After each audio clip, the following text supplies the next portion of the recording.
Okay, sweet. All right, so moving on. Okay, so let's talk about hydrogen transportation. So motivation here is you've made your hydrogen, maybe you've drilled for hydrogen, and so now what are you going to do? You need to move it around. So there's a bunch of ways that you can move hydrogen. Hydrogen is kind of cool because you can either move it directly in a pipeline as gaseous hydrogen, but you can also liquefy it and you can convert it to different forms that might be easier to transport. For example, ammonia or something that we call a liquid organic hydrogen carrier, which we'll talk about in a bit. And depending on what your specific distribution transmission system is and what your end user is, you can use one or more of these different techniques here and different forms of hydrogen. But they've all got drawbacks, which we're going to talk about now, which are kind of important. Okay, so the deal with hydrogen is that it's a very energetic molecule. It has a high energy density per unit mass, but because it's such a small molecule, its density is very low. So per unit volume, it actually has a very low energy density. And so when you're thinking about moving hydrogen through some kind of transportation system, you don't want to think about volumes of hydrogen the way we do with natural gas, okay? You want to think about what's the actual energy flux. How much energy are you moving around based on the energy content of that hydrogen, okay? So when we're thinking about that, if we talk about the volumetric energy density, which is kind of what you're thinking about with the flow through a pipeline, for example, you can see that it's much lower. This is liquefied natural gas down here, has a volumetric energy density of 21,000 megajoules per cubic meter. The highest you can get with hydrogen, even if you liquefy, is less than half of that. So there's still a significant problem. If you want to move the same amount of energy around through your pipeline, you're going to have to flow it twice as fast and at higher pressure and lower temperature, and that sort of thing. So here's another way of plotting that. So this down here, this is the mass energy density per kilogram. And then on the y-axis, this is the volumetric energy density. And so you can see that, obviously your liquid fuels up here have very high volumetric energy density. And hydrogen, even if you liquefy it, barely competes with methane. So this is a problem with moving around hydrogen in its pure form. So let's just do a little thought example. So let's talk about this green line here, the Permian the Permian Highway pipeline. So this carries natural gas from West Texas at the Waha hub to distribution down here on the Gulf Coast. And so nominally it can carry, 2.1 billion cubic feet per day of natural gas. And so we think about what would be the penalty in energy if you switched that pipeline from transporting methane to transporting hydrogen, okay? So methane has an energy density of 33 megajoules per cubic meter.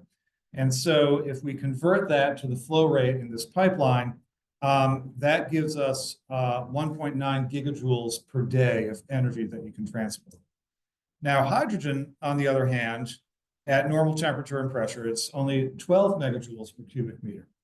And so to get the same energy flow rate, you would need to flow 3 times as fast. Or you could boost the operating pressure by 3 times to compress down the hydrogen. So there's a significant issue there, just if you're thinking in terms of energy. So you might need a bigger pipeline, you might need to be operating higher pressures. That's going to be a challenge. Okay. Now, if we think about the transmission and distribution systems, Pipelines, again, are going to be the simplest way of doing this because you don't have to use a truck or a tanker or something like that.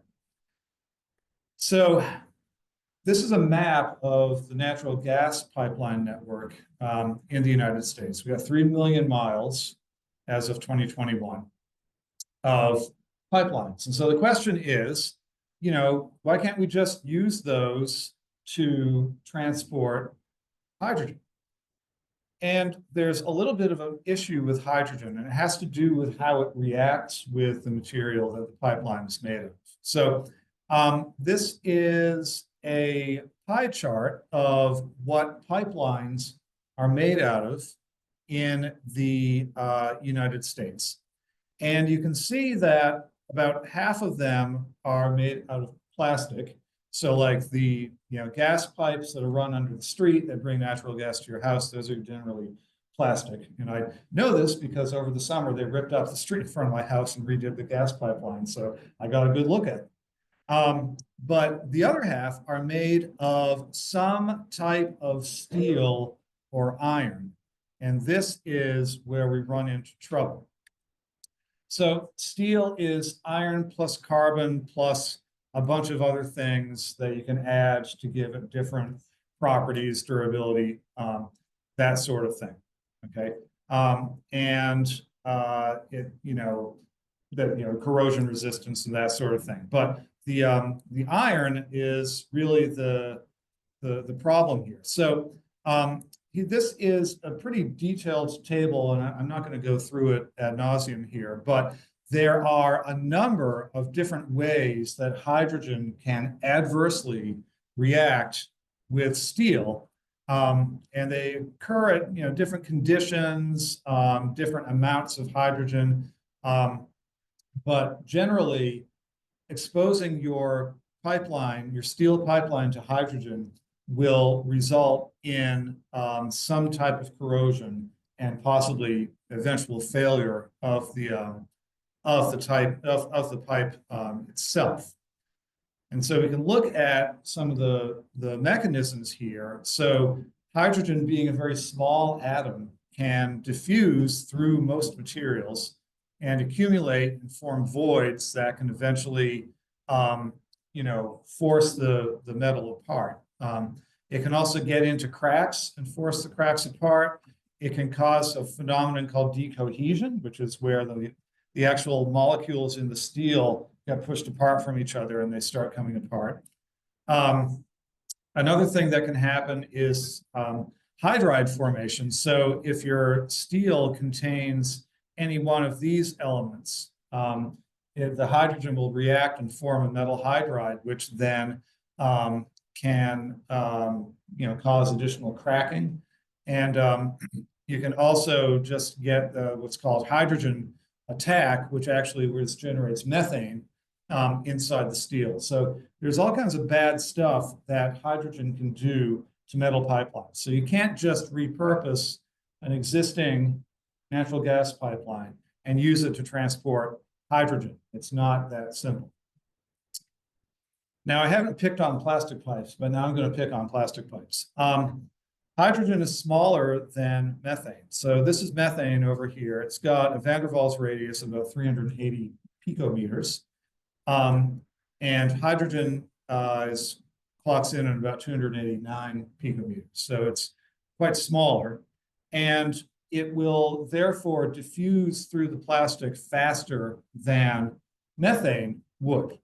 And so this is a plot based on the hydrogen content. So if you're mixing natural gas and hydrogen, this is looking at the gas loss rate, excuse me, that you would experience. And at 100% hydrogen for a typical HDPE plastic pipeline, you're looking at somewhere around 330 cubic feet per mile per year of leakage of hydrogen, which is almost 7 times as high as the leakage rate for methane. So it's still relatively small, but you will expect to have more hydrogen leak out into the atmosphere. Yeah. Well, Yeah, besides flammability, we'll get to this at the end of the unit, but it indirectly is a greenhouse gas. It does have some warming potential, not nearly as much as methane, but it's not negligible. So we want to try to keep it inside the. Okay. So there's a possible solution here, which is that you can blend hydrogen with natural gas. And NREL, the National Renewable Energy Lab, did a study, and they estimate that our existing pipelines can withstand up to about 50% hydrogen as is without needing any kind of upgrade. And so if you're going to mix hydrogen with natural gas, there's a couple of things you can do. You can just burn it, okay? I'll show you a slide in a minute, but most natural gas burning equipment can take up to a certain amount of hydrogen. And, you know, if you're thinking about decarbonization, you know, obviously you're still burning natural gas and releasing carbon dioxide, but you're emitting less CO2 per unit energy consumed in that case. And so, you know, some people say, oh, you shouldn't be mixing it with natural gas. That completely defeats the purpose. But, you know, that's one of those, don't let the perfect be the enemy of the good situations, right? Or, you know, if you do need pure methane, you can separate it at, you know, the point of end use using, you know, some type of a separation process. Okay, although that also takes energy. So, you know, do you come out ahead? Maybe not. So this is looking at different transmission and distribution infrastructure and also different types of end use in terms of how much hydrogen you can blend into natural gas without using, without needing any upgrading. And, you know, NREL, they estimate what our typical appliances in the US that burn gas, like furnaces and gas stoves and that sort of thing, could take up to about 28% hydrogen. In Europe, they're generally certified up to 23%. And right, this is statutory limits for different countries about how much natural gas they actually allow blending into their network. So you can see it's considerably lower than what the you know, what we might be able to do. It's generally less than 10%. We don't actually have regulations here in the US yet about this. Utilities think that they can do up to 15%, so that might be a target. In Canada, they allow up to 5%. So, you know, there's some possibilities here. And, you know, obviously you can use existing pipelines. There's reduced methane leakage because you've replaced some of the methane with hydrogen, but you're reducing the volumetric energy content of the blended gas because you're replacing methane with hydrogen. There's some safety concerns. The flame burns a bit hotter. It's harder to see because hydrogen burns with a nearly colorless flame, whereas methane obviously burns with a blue flame. And, you know, there's the cost of separation if you need to do that.